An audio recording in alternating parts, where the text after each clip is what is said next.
Hello and welcome to the Game Podcast from The Times. Arsenal's European dream is over. Defeat against Paris Saint-Germain at Parc des Princes means it will be the French champions who meet Inter Milan in the Champions League final in Munich on May 31st.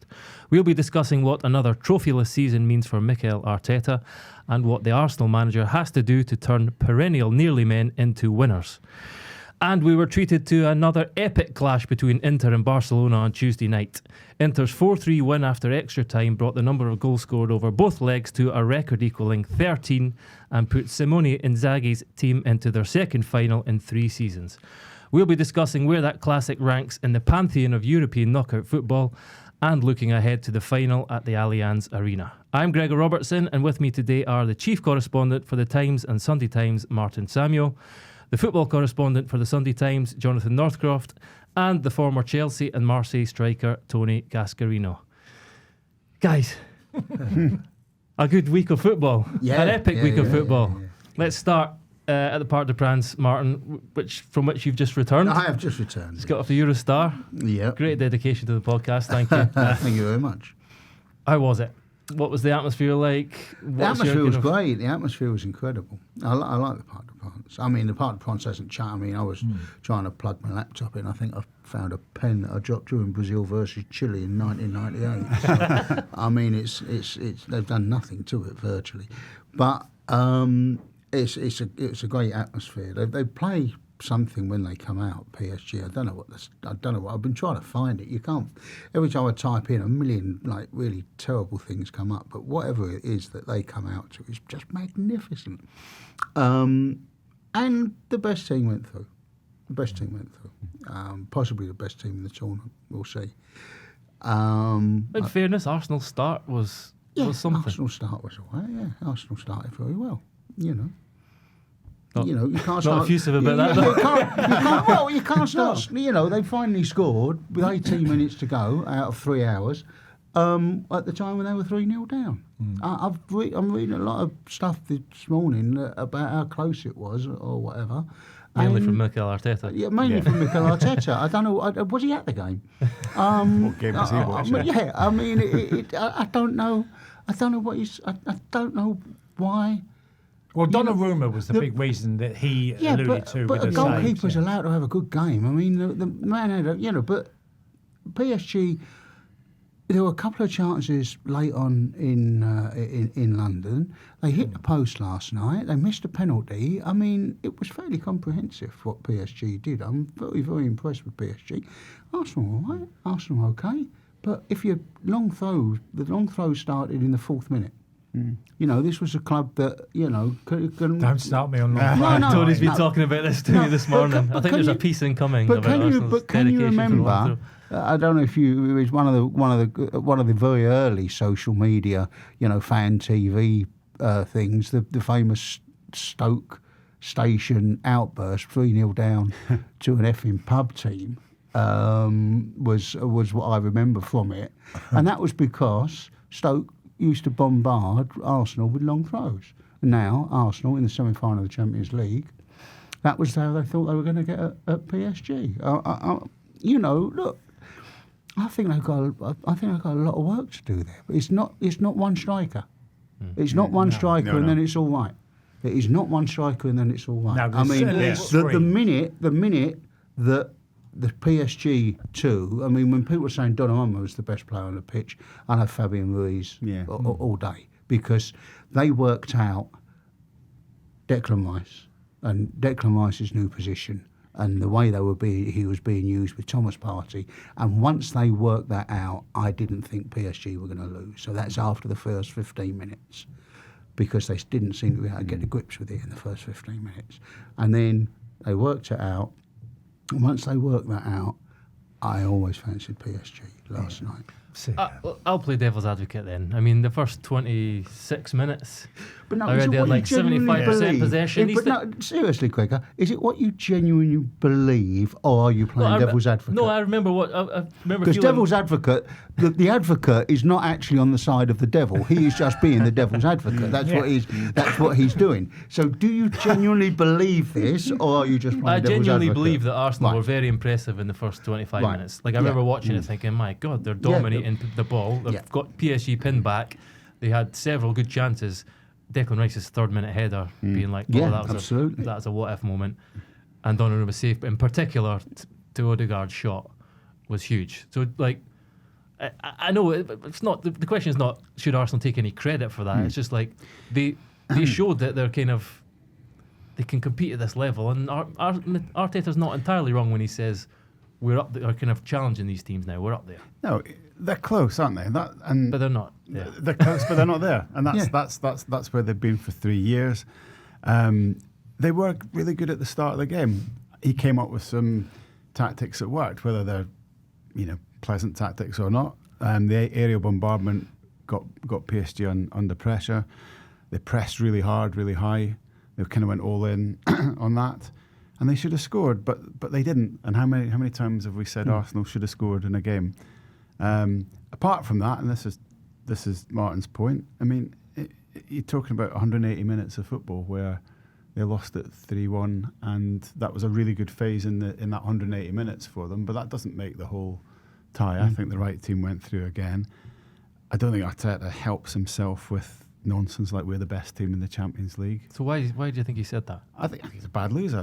He's not alone in being a bad loser. Wenger was a bad loser. A lot of managers are bad losers. But when you think about it, I mean, 15 points behind Liverpool in the Premier League, who were also top of the Champions League, who only lost one game. They were Liverpool in the Champions. You want to go, mate? Liverpool in the Champions League, and you're 15 points behind them. So how can you be the best team in the Champions League? Yeah, and ran PSG a lot closer. Yeah. PSG have just beaten you. Barcelona scored 43 goals in the Champions League, and were closer to going through than Arsenal were. So when he says stuff like that, it's that kind of thing that a manager says that you think that isn't going to play well for you. That'll haunt you. So you don't think he's like sending a message to his players or something to try and kind of I think make it went them feel beyond, they believe there? I think it went beyond. No, I think it went beyond that. I think it came across as a bit sour and a bit self-justificatory. And the thing for me is he's got a habit of talking about stuff as if football's like it's all random events. So injuries, they're all random. We're really unlucky with injuries. We could have scored some goals today. Well, as I say, we've seen lots of games where they haven't scored goals. If only we'd had a striker. Well, you could have bought a striker.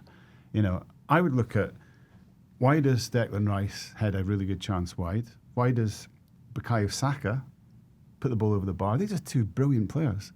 But mentally, they're feeling the stress, I think, of Arsenal and where they've got to in this sort of nearly team thing. Other aspects of the game, Arsenal's counter-attacks are terrible. How many times did Arsenal have a chance to break on PSG in the second half? They can't do it. They've got no pace. They do not counter with any real sort of pattern or purpose because they're taught to play in quite a steady, sort of contained, restrained way by Arteta. There's a lot of good things about their football, but there's a lot that needs work on. I agree that they need more signings. They need more creativity. They need more than just a striker. And that they're close, but they're where they've been last 3 years. Close, but having continued on this journey, still not there. And there's no guarantees you're going to get there when you're close. No. Tony, what do you make of the points the guys make? Yeah, I totally agree that over 180 minutes. I think Arsenal have had 25 minutes in the second game and 20 minutes in the first. We're talking about goals. They've got 64 goals in the Premier League this season. Brentford have got 62, I think, and Tottenham have got 63. Liverpool are way ahead and City are just in front of them. So they're not a goal machine team. I was disappointed by the tactics because I felt first 15, 20 minutes, you start doing something and it's obviously the long throw comes into play, and I know we're going to talk about it because it drove me crazy last night watching it, thinking, well, for the first 15 minutes, it's worked. You've created chances. After that, I'm probably getting to the 25-minute mark that you're talking about. Marquinhos started reorganising his team for set plays. And it was so obvious, it's like, they didn't really lose a header. By the end of the game, Thomas Partey couldn't throw with any distance at all because his arms were knackered. No, it's true. His arms were gone. It was falling short of the Exactly. 6-yard box. It was just about getting. It was getting about 5 yards into the penalty area, and they weren't. He'd gone with his arms at the What's top. your headline, Tony? Tell him your headline. But it wasn't like Rory Delap, was it? It wasn't like they had this throw-in, that there was this secret weapon that you know, when Rory Delap used to throw it in, I don't know what he was doing with it. It was this low. Well, it was like a miss-up. It was like a miss-up. It was really fast, wasn't it unnerved everybody because it came in almost like a corner. This wasn't coming in like a corner. It still looked like a throw, and it was a fella that and it was obviously easy got to an deal arm with, on him. and it was very, very predictable by the end.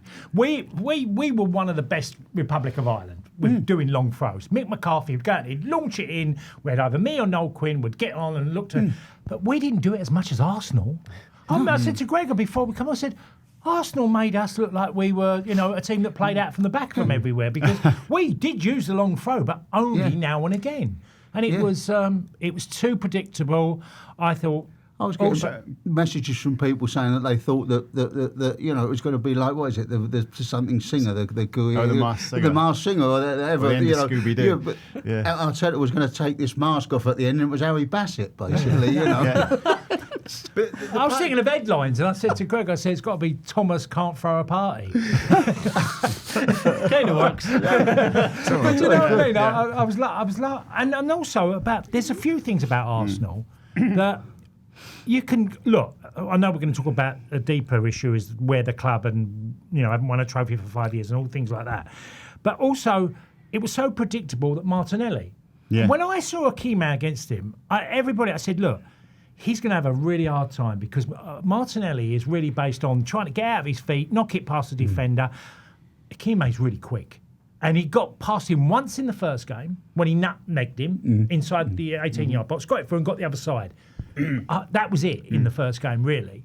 Second game, he didn't get past him at all. Apart from the save of the first 5-10 minutes where he caused him a few issues. Akime wants someone like Martinelli up against him. Going the other way and too. Akime had the most touches in the game. Yeah. So because Martinelli doesn't track back, does he? No, I just thought they were very, very predictable. And look, the goalkeepers produced saves. Donnarumma's made a couple of really great saves in the game. But largely, I didn't think Arsenal... It wasn't even close to being, not as entertainment-wise, but as close as the Inter-Barca game was.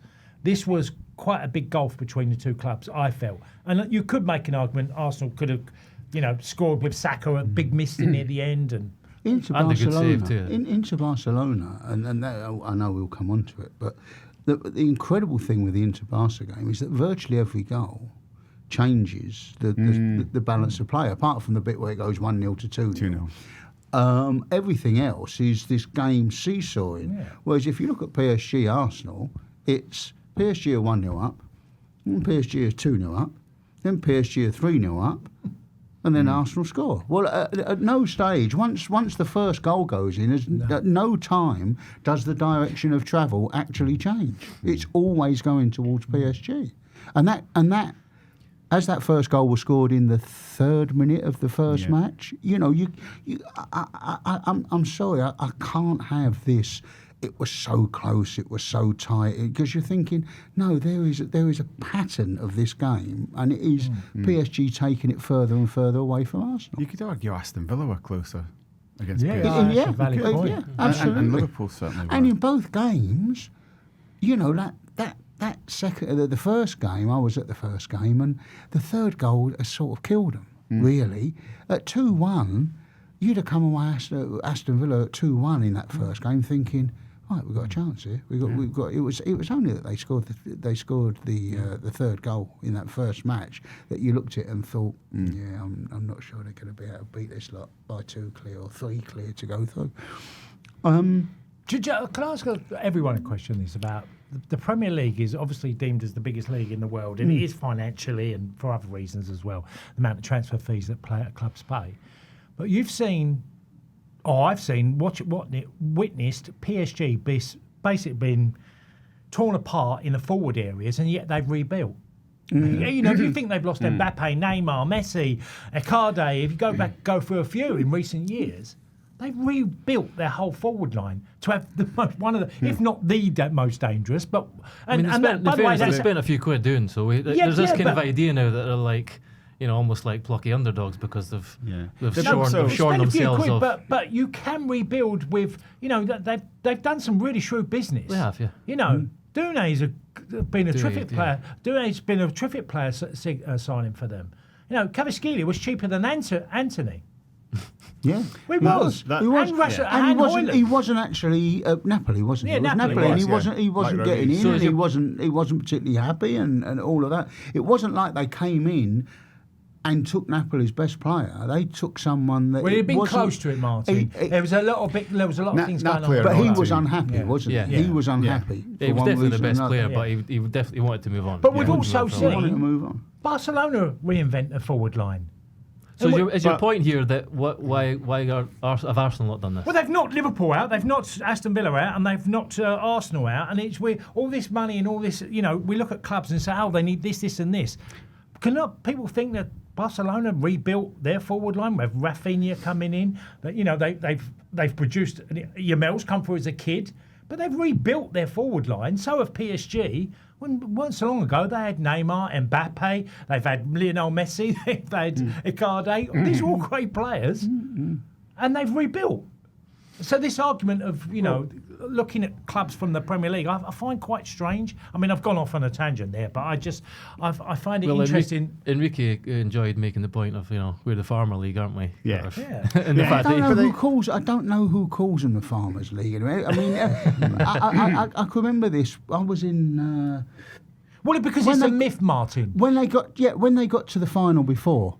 That was all the talk. Bayern Munich. It was during COVID. We were all in Lisbon. We were all in Lisbon, and about two of us were in Lisbon.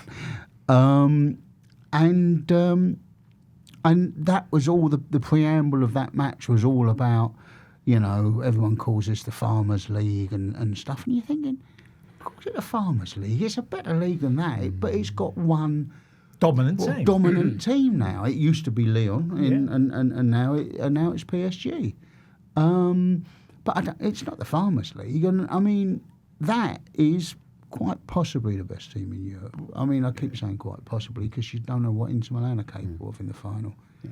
What they've got is that France have got the best young talent and have had for 20, 30 years. Academies are So it's a surprise, isn't it? Yeah, and PSG finally understood what's on the doorstep and finally started using those players. The immigrant suburbs. Yeah. The immigrant suburbs of Paris are this factory. Banlieue, We yeah. talk about Incredible, South London and Incredible. Well, Newcastle and stuff like that, Kante but and those Mahrez- suburbs are just Kante and Mahrez incredible. who came from those areas, playing second division football in France because there's so many products. Didier Drogba did. Didier Drogba? Yeah, he came from second division football, but they've got an academies at Auxerre, Sochaux, Montpellier, all these clubs, even Nancy, who I played for.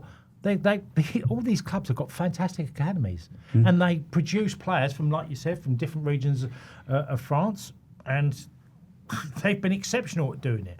I remember, just quickly on this, I remember watching a kids' game at Marseille, and they were 8-year-olds, and I said, "How old are these kids?" Because I'm looking at them thinking they're good. So they're all under 8s basically. I'm watching them thinking how good they were, and it struck me because I wasn't being biased. I'd seen kids at different ages in England, but I came away thinking they're also gifted, and it was like a given. Yeah. It certainly seems to have made a bit more of a sort of a bond between the supporters and players, and the club seems in a very good place. The celebrations, the scenes at the end were pretty joyous, weren't they, Johnny? Oh God, yeah. I mean, they have got a real club there now, as you say. That PSG support looks a lot of fun to be in. That's one of the problems for PSG, is that they're not deemed as a proper club in France because they started in 1970. Yeah. Hollywood club, isn't it? Yeah, and it was a family club. It was known as a family club in an affluent area of Paris. And it wasn't until sort of the ultras came in, then the Boulogne boys, who are another group of fans, a set of fans that were way more fanatical. And then the Qatari issue came along. And now it feels like, but it's a club has not much history. No, but they've got there now. I think they have. Oh, got they there. have now. And I think their appeal to around the world is sky high, especially to younger generation. I see it in Leicester. I see a lot of the lads I play football with, and PSG shirts. Yeah, and who wouldn't want to? It's a great latch kit, onto a isn't it? team like that. It's a great kit as well. It's, it is. I'm into this, and it is a great kit, the PSG kit. We've got to stop. But I'm an ex-Marseille player, and it's not wearing well. Yeah. But it's when they're the big tifo thing and everything, and it is funny that when you see it, it's got this great big 1970, and you're thinking 1970. Which is nothing in You know, it's history. nothing. Absolutely nothing. 1970. Yeah, but the 15-year-olds who are buying it, to them 1970. And 1970 is a long time ago. It's a long time ago. Absolutely. Let's bring it back to Arsenal then to end this one, because it's now 8 semi-finals that Arsenal failed to win under Arteta, going back to the FA Cup win in 2020. Obviously, that was a COVID season. I think so. Villarreal, Liverpool, and Newcastle in the Carabao Cup, and now PSG. What does this mean for Arteta and Arsenal's future, Johnny? And I think last night was the first one they scored in those 8 as well. Wow. Yeah. Really? Jeez. Look, Tony's right to mention rebuilding. The questions that we're all going to ask of Arteta, and probably his club need to ask, is he spent a lot of money. He's had, I think, £500 million, £450 million to rebuild.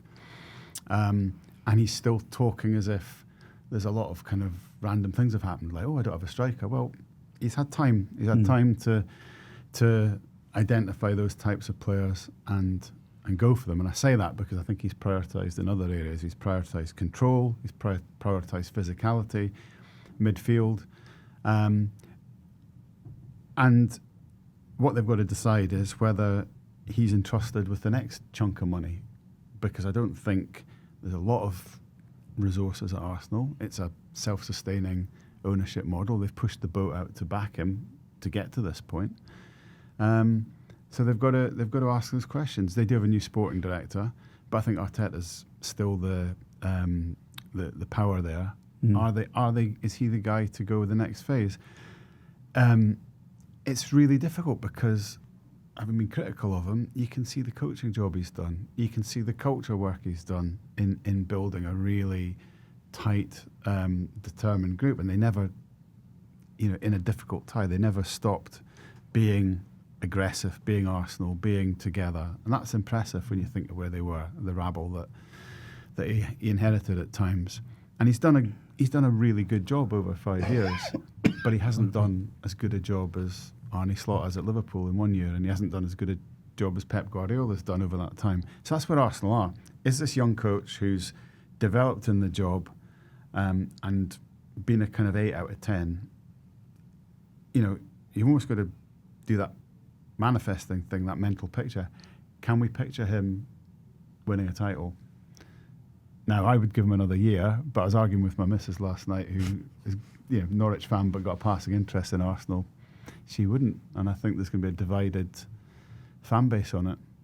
Martin, you've written about this in the last week or so. I've written about the players. I've written about the fact that there's probably as many as 9 that you think have reached a stage where you're going, right, okay, we need to, whether that means you've got to bring 9 in, I don't know, probably not, but there's 9 players there that you would put question marks against, either because of their contract status or because, say, for instance, with Gabriel Martinelli, if Nico Williams is coming in from Athletic Bilbao, you're happy with Martinelli as a sub, or do you want to realise the money for him and finance what needs to happen next? But yeah, of course, I'm not talking about sacking Arteta. I think Arteta's done a very good job, but there's only he changed the culture of the club. You look at the team that he inherited, and he changed the culture of the club, and he had a lot of people there, he had a number of players there that really were not doing it for Arsenal, not putting it in for Arsenal, and were actually disruptive, and they were to the detriment of the club. And he cleared all that out, and he replaced them with upgrades all the time. Unfortunately, that addition, i.e. Mikel Arteta's Arsenal, as opposed to the Arsenal that he inherited, haven't actually won anything. The only Arsenal that has ever won anything under Mikel Arteta was the group of players that he got saddled with. Now, someone said, "Oh yeah, but would you say, why is it that he, the only trophy he won, he inherited the players? People don't say that about Arne Slot." You go, well, they would say it about Arne Slot if in 5 years' time he has replaced all of these 11 players that have won in the league this year, or 15, 16, whatever you want to call it, got 15 or 16 new players in them, never won a thing since. Then people would say, actually, he only ever won it with Jurgen Klopp's team. That's what people would say in 5 or 6 years' time. So it's not just about Mikel Arteta, it's about this group of players. They have got to justify the faith that he has shown in them and the belief that he has got, because I think he makes himself look daft when he says things like we're the best team in the Champions League. I think if that was a league table of 4, that semi-final, where have you got Arsenal in that league table? Yeah. You know, top 4, that's good for us. Top 4. You know, I know where I've got Arsenal in that group of 4. And you look at the league this season. In the end, their last game of the season is Southampton, and there's a situation where they need to beat Southampton. Now it's dead lucky that they're playing Southampton, because there's no panic, is there? There's no, we've got to get 3 points against Southampton, and then there's no way we can finish outside the top 5. But can you imagine if that last game was Everton away, and it was Liverpool and then Newcastle, and it was Everton away, and there was all these sudden permutations where you might need to go to Goodison Park and win on the last day of the season. It's difficult, and I can't keep couching it as it's progress. I think it's been progress until here. This season, I'm not sure you can say it's necessarily progress, because they've gone deep in this. They've got knocked out the FA Cup by the worst Manchester United team in recent memory. I mean, by Amorim's own admission, they're the worst. All Amorim keeps doing is saying, we're the worst Manchester United team ever. God, how bad a week. Comes out every single week. God, I just add on, there's one thing he hasn't really had to confront, certainly in the last couple of seasons, is someone like a Saliba comes in and says, I want to go. So he's got a united group with him, because when they had Alexis Sanchez and they had Aubameyang, there were problems, and you could deal with that as a manager. But the present crop, they're all with him. They're all happy. Odegaard's, seemingly happy there. You've got Saka. He's not gone and knocked on the door and said, Real Madrid have got an injury. You know what? Them things that happen that can unsettle a player. The problem that Liverpool have had with Trent. Exactly. Where he hasn't had that. He hasn't had that to deal with. So... And there has been a progression. We were looking at a team that couldn't make the Champions League top 4 spots, and they do now quite comfortably. So there has been a progression, but this summer will be one of, if you go into the next 10 games of next season and it's not started with any momentum, it will change really quickly at Arsenal, because it has before. And I think the difficulty is that final bit of progress doesn't necessarily... That's not the easy bit. That's a really hard bit. Yeah, cool. And it's the most complicated. Those final steps... And 2 issues, I mentioned Rice and Saka missing those chances, which they don't miss in a normal Premier League game. But for me, that's the tension, the pressure of needing to get across the line, getting to players. And that's only going to increase next year, because there'll be a lot of pressure on them next year as a team. Look, simple thing for him as well is it's quite obvious what they need. It's not like it's... Like, I would say, Martin said it's not 1, which is absolutely spot on, but I would say it's 3. They need 3 really big, important players for them that will make a massive difference. Which ones then? Well, I'm not... I think Martinelli is a player that I like, but I think, as what Martin said, someone's got to be fighting, battling for that shirt with him. Because if they get Zubimendi as well in the middle of midfield, I think that would make a huge difference, because he's a quality player. Yeah. So I think this position, and you cannot go into next season. Watching Mourinho last night playing centre forward, I'm like, please don't tell me he's a centre forward, because he's not. He's a player that can do a job, but you're not looking for players to do a job in games, are you? You're looking for players to make a difference in a centre forward role. So they're all blatantly quite obvious for me of what's needed. And I'd just like to make one other point, and this is Arsenal. We're not talking about some plucky, it's not. This is not Nottingham Forest, in the Champions League, and they've blown it, because that's Nottingham Forest. No one thought they would be anywhere near the Champions League. If you had to have a bet on which half of the table Nottingham Forest would be in, you'd have put them in the bottom half rather than the top half. And they've been in the Champions League places all season until now. This is Arsenal. So everyone going, oh, you got to remember we didn't do this for X amount of years and we never looked like winning this and we couldn't get anything. Oh, yeah. And that was a ginormous cock-up because you're the biggest club in London. The biggest club in London shouldn't be settling for anything.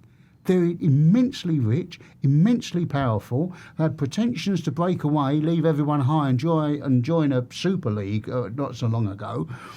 Let's not keep pretending that, everyone should be happy that, they're in the Champions League again. Well, that's the bottom line requirement. That's your entry level if you are Arsenal. They're not Tottenham. See, they're not Tottenham. Tottenham haven't won the league since 1961. I mean, they're not Tottenham. This is the biggest club historically in London. Yeah. It was the Bank of England club. After Sunderland. Why did Arteta, which I still don't quite get today, is sign, say, Jorginho from Chelsea and Raheem Sterling on loan when there was nothing to show that they would make ultimately much of a difference to Arsenal? When Raheem left, he was totally out of sorts when he left Chelsea. And now I know Arteta's worked for him, so he's probably think I'd get more from him. I just thought he's made these odd signings as well. But this is where I mentioned this. He didn't think he went into this season thinking we're just a sliver away, so we don't need to change much. So that's your answer. He just thought add a couple of players, bodies, numbers. He wasn't thinking he's Kai Havertz. He can be my number 9. He wasn't thinking of major surgery at that point. Now he's talking about if only we had a striker, but the time to think that was a year ago. Well, lots to ponder for Arsenal and Mikel Arteta. And after the break, we'll be talking about the thriller at San Siro. But first of all, it's quiz time.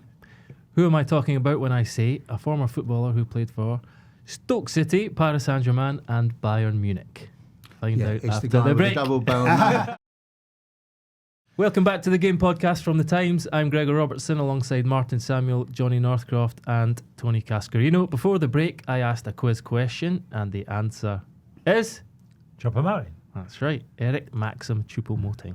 Cameroon striker who scored 5 goals in 32 games for Stoke in 2017-18 before joining PSG and Bayern Munich and tearing it up in the Champions League. Now playing with New York Red Bulls. Good career. Since Stoke. Good career. I didn't know it was in America. Yeah, absolutely. Now, to San Siro, where we were treated to an all-time classic on Tuesday night. Inter 4, Barca 3. 7-6 on aggregate.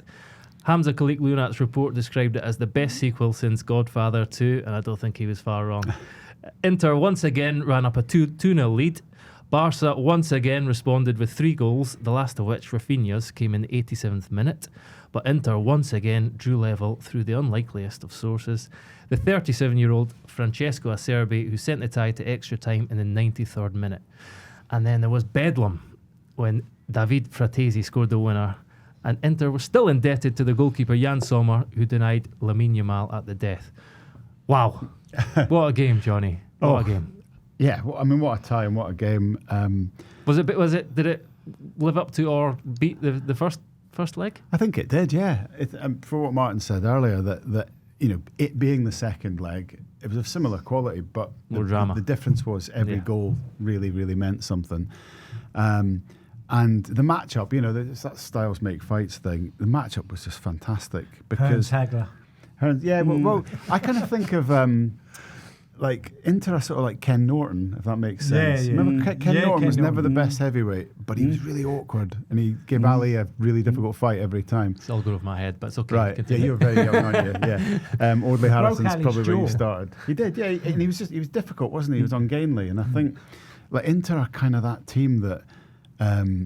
They're sort of Brentford-y vibe to them in that they're so unorthodox. They do things that the opposition find a little bit illogical. Like why was Acerbi up there in the box? They do things with the centre-backs all the time where... He's never scored in Europe. Did you know before. He's 37 years old. He's never scored in Europe. Why would you send him up? It's mental. Bastoni's always popping up. Marauding, yeah. I mean, they're really hard to play against. Are they underrated too? I think tactically they're really underrated because they also worked out how to play. I mean, maybe it's not that hard to work out how to play against that mad high line that Barca have got, but you could see them getting better and better at finding those little passes through. Really, really astute. You see the amount of effort Simeone Inzaghi puts into a game. I mean, he's coaching all the time, making little tweaks. They've got two old blokes in midfield, but who are just two kind of like old pass masters who've just got so much sort of wisdom about them. I love watching them. Yeah. And then that against the youth and brilliance of Barcelona just made for a great time. The goals were really good, all sort of different, great finishes. You could feast on watching a player like Yamal in that difficult scenario again at 17, being the player that's the best player in his team, trying to lead his side. But then someone like Fratesi, who's again another kind of ungainly footballer who sort of rough around the edges, comes off and scores the goal that he did. It was just you mentioned Denzel Dumfries. He had Denzel 5 goal involvements. Fabulous. He's unreal. 2 goals and 3 assists. What an engine. Tie. I mean, just a fabulous tie. Both matches were just fantastic. Yeah. They're really good. They're really good. It will be very interesting. They gave City a really difficult game in that final, didn't they? Yeah, they did. They did. And nobody gave them a hope. They thought this was City's procession. Yeah, and when Italian clubs got there, and when you're talking about like farmers' leagues or whatever, there is a good deal of disrespect towards Italian football, probably because it was so strong for so long. Well, everyone's got a bit fed up with it, and now they're sort of rather rejoicing in the fact that they haven't got the same strength anymore. But Inter Milan look a very good team. Very good team. Yeah, I thought Barca showed how naive they can be because they've given goals away. And then Yamal in the last few minutes, as brilliant as he can be, when he goes down and hits the post, and I'm thinking 99 times out of 100, your coach will be urging you to go out wide and just keep that ball out of danger. And look, you can make the point, it's the way they play, which is true. I mean, Inter have been spoke about how well organised. They've conceded 6 goals in 2 games. Right? But it's easy to see why, because you look at how Barcelona play, and they are. It's weird. You could almost say that actually they still kind of somehow defended well. Yeah, they're still a good defensive outfit. But you're playing against a team with such like a glittering array of talent that it's impossible to keep. Do you know what as well? I'd add into this. I'll ask you boys this one. Martinez, Lautaro Martinez, was not fit. Yeah, absolutely. They played with 10 men. I know he scored, but he was clearly not fit. One thing Arteta did say last night that made a bit of sense was that football's played in both boxes, right? And if you look at how Inter play, and this is another Brentford comparison, they kind of give up areas in the middle of the pitch, but at both ends they do really interesting things and they're really effective, and they kind of perfected that over the. By the way, they had one less long throw than Arsenal did. Is that right? Zerbi, who you mentioned, he'd taken 2 of them. He'd taken 2, but they did too. Whereas Thomas Partey was taking every one, Zerbi was taking a couple, then someone else. But Tony, I can't wait to read this piece about long throws, honestly. No, but it's interesting though, because what you said about that in the end that Partey couldn't throw, whereas if you change them around, if you change them around a bit, you got more chance. Yeah, but going to look, it's the highlight game, isn't it? That everyone sort of felt, well, you're watching Barca and you know what you're going to get. Barca have been involved in loads of these high-scoring games all season. They've scored like 160 odd goals. Exactly. They're involved. But you can see why, because when a team is literally on their halfway line and the first goal, the little ball just in between 2 players, they're away. Team, it's suicide football, but they don't mind playing that way, kamikaze stuff that causes the opposition loads of problems, but also causes them loads. I thought they got knocked out purely because they just gave into the opportunity to got this profit. It's interesting the weekend, isn't it? Because they got this, this disappointing Real Madrid team that have been behind them for most of the season or whatever, and everyone's saying, "Oh, it's not what it was," and Carlo Ancelotti is leaving and stuff like that. If Real Madrid were to beat them, then you got to think it's not going to be the greatest dressing room at the moment, the Barcelona dressing room on the back of that. if Real Madrid beat them, there's 1 point in it in the Spanish league now, and you look at that and think, how can a team as good as that, how can that player not end up winning the league? How can you score, what is it, 160 odd goals. 60 odd goals and not end up winning the league? They're a bit like Brazil of 82. I suppose Yeah. this whole conversation though underlines how fine the margins are at the top level, because Inter as well, before going into the first leg, they lost 2 games in Serie A and relinquished top spot. They went out of the Coppa Italia to AC Milan. This was their last chance as well, and now they could still make it a historic season. So, the margins are fine. That's true for Arsenal too. It is. I think that it's been an amazing Champions League this year. The new format's definitely helped. But I also think there's been a shift in how teams approach football, basically. Those ties used to be cat and mouse, 0-0s, 1-0s, and now everyone's stuck in this mode of attack. And it's great. It's absolutely great. I mean, there was no suggestion, even Inter 2-0 up, there was no suggestion they were going to try and close up the tie. They just kept playing, and they conceded 2 kind of silly goals. So everyone's just going for it at the moment, which makes brilliant viewing. You wonder if we've got this. This is the sort of first post-video game generation of footballers, and you wonder if these guys don't want to play football the way that it used to be played. No, they want you don't to play 0-0 on FIFA, no, do you? you don't. They want to play it the way that you play FIFA, where you just go at it hammer and tongs. I've never seen anyone play FIFA trying to shore it up at the back. Everyone's like, Martin, like, the myth of the legend of what's the hardest thing to do in football, right? Yeah. Say score a goal. Yeah, I've always said it's not. It's the hardest thing in football is to keep a clean sheet. Yeah. Factually, that's way beyond. It's just because it is, and that's the idea of you saying you've got these younger generations. Is no one's going to have clean sheets. No.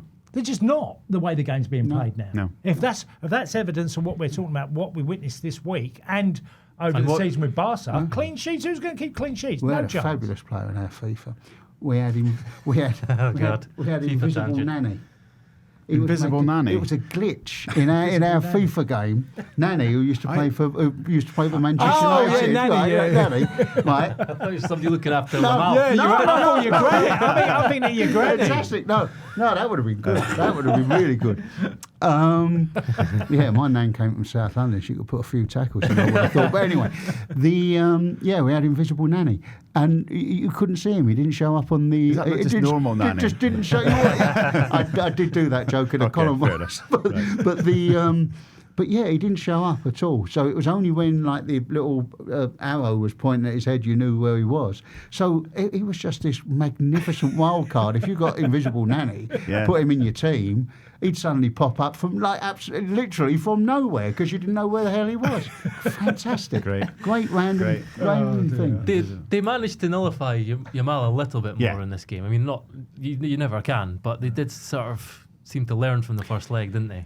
They doubled up on him a lot, and they forced him into less dangerous areas. But you can't nullify him. And Sommer's save again. Sommer I thought was magnificent. I mean, people talking about the semis were tales of two fine goalkeeper performances. And it's funny, watching Sommer and Chesney. I mean, 2 kind of journeyman goalies. They could have quite easily been playing for Udinese versus Betis or something. It's just they've happened to end up at Milan and Barca. But I mean, Sommer's another of those kind of keepers that's got better and better. And you kind of look at him, you think, well, we've always, he's always been a talented goalie, and he's good with his feet. Yeah, good with his feet. Why, to your point, Tony, why haven't a Premier League club tried to buy him? Why was Onana 50 million quid and they've replaced him with someone a lot better? So where do we think then this knockout game ranked in It's up there. It's up there for the reason, in my opinion, that I said earlier, that virtually every goal, I think that's an important thing with it. When people talk about that, the famous Manchester United Real Madrid game that's meant to have been the game that sparked Roman Abramovich's desire to buy an English football club, etc., etc. If you actually look at that, if you look at the scoreline going into that game and how the scoring went on the night, Manchester United were never any more than 2 goals within. Real Madrid were always 2 goals clear in that game.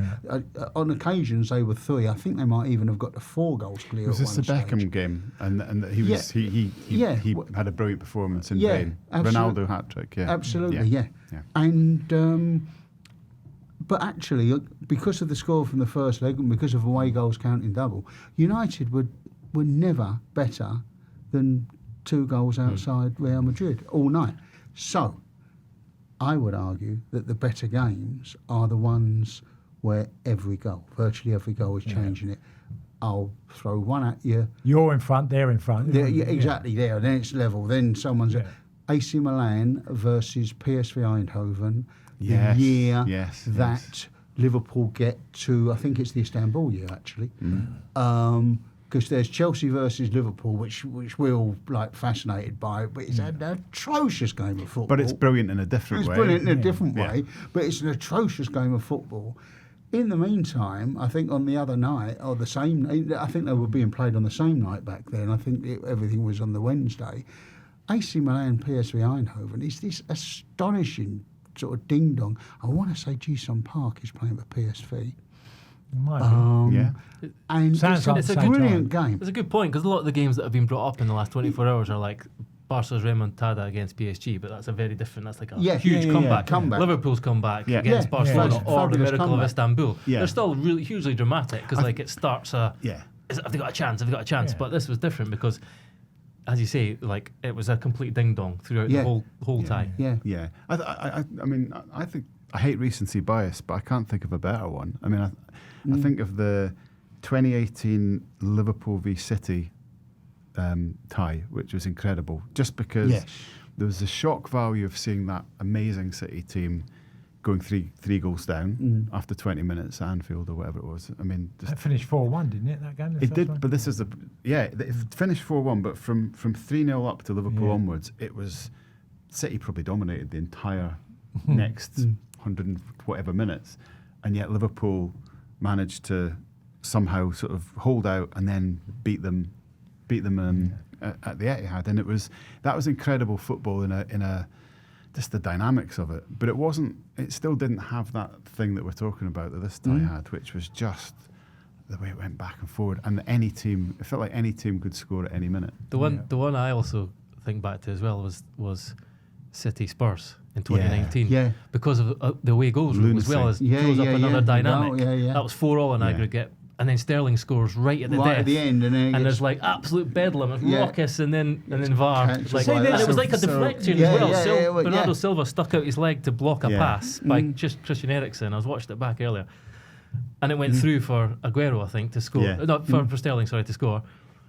And Pep's running down the touchline, and then the next minute he's falling to his knees. That was like, so there's the drama of VAR, the drama of the away goals rule. That was another epic. See, there were many quality. I mean, what we're talking about, that was exceptional the other night, wasn't it? It was an exceptional game. And you said the PSG Barca where it was 4-0 home and 6-1 away.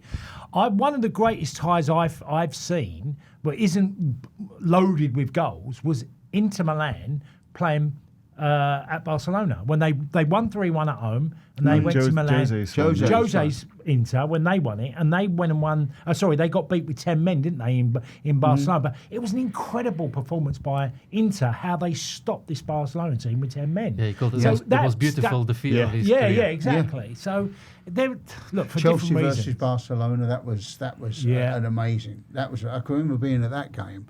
And they'd gone down to 10 men because John Terry had been sent off. They had half a team out anyway. And all Barcelona had to do was score. And once it had gone, I remember sitting there and you know, the way evening match reports are constructed, for those listening at home, if you don't know, is you do a chunk of it at half time, and then you do the intro, 300 or 400 word intro. At the as near to the whistle as you possibly can. And I can remember just sitting there thinking, well, I'm not going to write because Barcelona are going to score. And then if Barcelona score, that's it, they're through. And it just went on, and it went on, and it went on, and it's now 70 minutes, and you're thinking, I haven't written a word here, I've got about 150 words to do here. But the minute I start writing again, and it gets to like 10 minutes before the end, and you're thinking, well, I've got no option here other than to write that Chelsea are, because you have to start lighting. You have to start lighting with the game, the situation as it is at that time. And so I'm sitting there thinking, like the least convincing sort of 300 words, because all the time I'm like, I've got one eye on the game thinking, they're going to score. They're going to score. This is never going to see the light of day, this 300 words. I've just got to write it just because, just in case. And not only did they actually won it, didn't Torres they? went Torres went for a score. Yeah. You know what that's couldn't like? believe it. It's like doing the match ratings, right? And you're going to give a guy an 8. I know. Yeah. He scores an own goal in the last minute. Yeah. And you lose.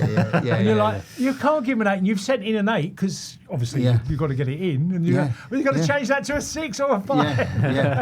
Yeah. Right, let's throw it forward to the final then. How do we see it? I mean, I think the neutrals probably all wanted Barca, PSG, but Inter are, as you say, Johnny, they've got a point of difference. They play sort of in a very individual sort of way, and it promises to be a great final. It does. I think they'll make it really difficult for PSG, and I wouldn't put it past them. I really wouldn't put it past them. As I say, they ran City so close, and that was City at their absolute peak.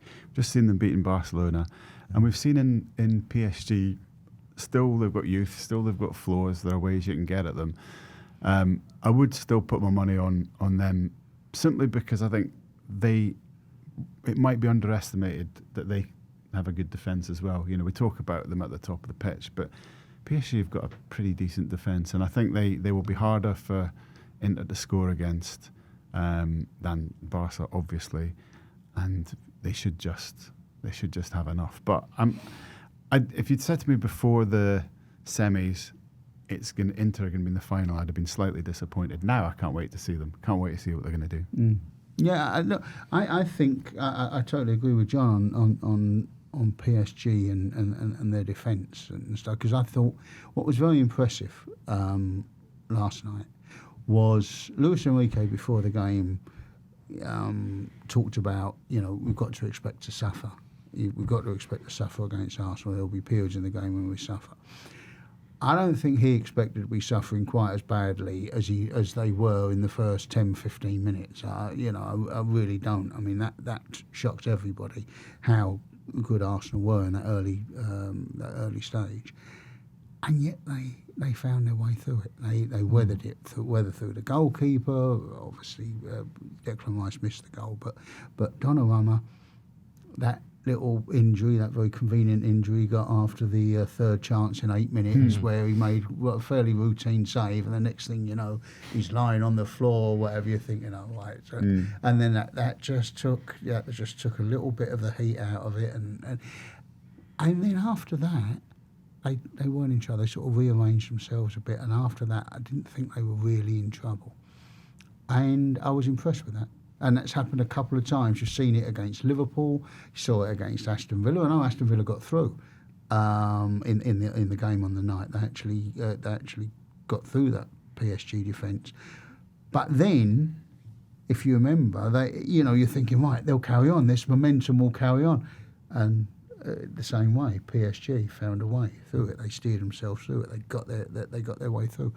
I think they're better at that sort of thing than people are giving them credit for. Tony, with your Marseille strip on? Yeah. What do you say? I think they'll win it, PSG. I'm looking forward to seeing Kvaratskhelia up against the Scottish lad Dumfries. Well, it's been Scottish Serie A, hasn't it, this year? Does it count? I think they've just got a bit more. In the midfield of PSG as well, it's energetic, it's great passing movement. Vitinha, just they've got a bit more in it. What about Vitinha's dribble last night? Oh, that was ridiculous, wasn't it? Yeah, literally the 18-yard box. But I just think they've got a little bit more. I think the two full-backs are really big, Hakimi, Mendes. Hakime's, for me, the Cole Walker at his best. Yeah. That's how I look at him. I think his pace is ridiculous when he has to. Yeah. He can nip in and get a goal. Marquinhos at the back. I mean, I'm a bit unfair to Inter, but I think there was one slight issue. I'd be interested to see where they go Martinez, and hopefully he's fit, because he clearly wasn't on Tuesday night by the time the final comes. But what Thuram will do, because he is that leader of the line centre forward, which sometimes, and I've seen it with PSG playing in Ligue 1 in France, where they found it a bit tricky having a centre forward that leads He the did line. brilliantly Yeah, for yeah, the winner, yeah. didn't he? And he Brilliantly. does that well. So that, for me, could be their little thing that they might have over them, is that they can do that really well, Inter. And Tony can exempt himself from this question. Where do we stand on whether it's the first French team to win the Good European question. Cup, Champions League or not? Good question. Where do we stand? No comment.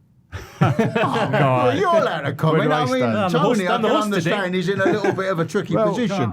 I'm not even sure UEFA know where they stand. They've kind Mate, of pretended it didn't happen, haven't they? Absolutely. You know. Do you not think that happens with Yeah. all the corruption things in the end? That everyone looks at, Yeah. you know, like it starts off as Juventus with all these asterisks Oh, yeah. against it, and everyone Or in like- the end goes, I can't be doing like with that. Let's Rangers just just- say that Juventus yeah. won it, and you know. No, that's What, not- what that's does not it how say, though, works. in the book, in 1993? What does it say, the winners of the Okay. European Cup? Well, it's Marseille. Yeah. It's Marseille that win it, Yeah. Yeah. but it's got an asterisk next to it, hasn't Yeah. it? That they were later stripped of. Were they later stripped of it, or did they then appeal Well, it? We don't know. I don't think we know. I don't think we know. Yeah, it's like Yeah. the Brazilian. It's like the Brazilian title from about The 35 FBI years files ago. will be released in 60 years and Yeah, we'll find out. absolutely. That's one for the preview then. We've got a few weeks to wait for the final. But look, You asked. you know, Johnny's going to be there. I'm going to be there. Is it the first French team to win the Champions League or European Cup? I think Is there's it a column in that. We'll come to a position. Are they the first French champions of Europe or I not? think there's a column in that. I'll look forward to it. Yeah. A few weeks to wait until the final. Before then, we'll see whether Tottenham and or Manchester United can make the Europa League final. And some big games this weekend in the Premier League. We'll be back to discuss all of that on Monday and more. Johnny, Martin, Cass, thank you. Cheers, Greg.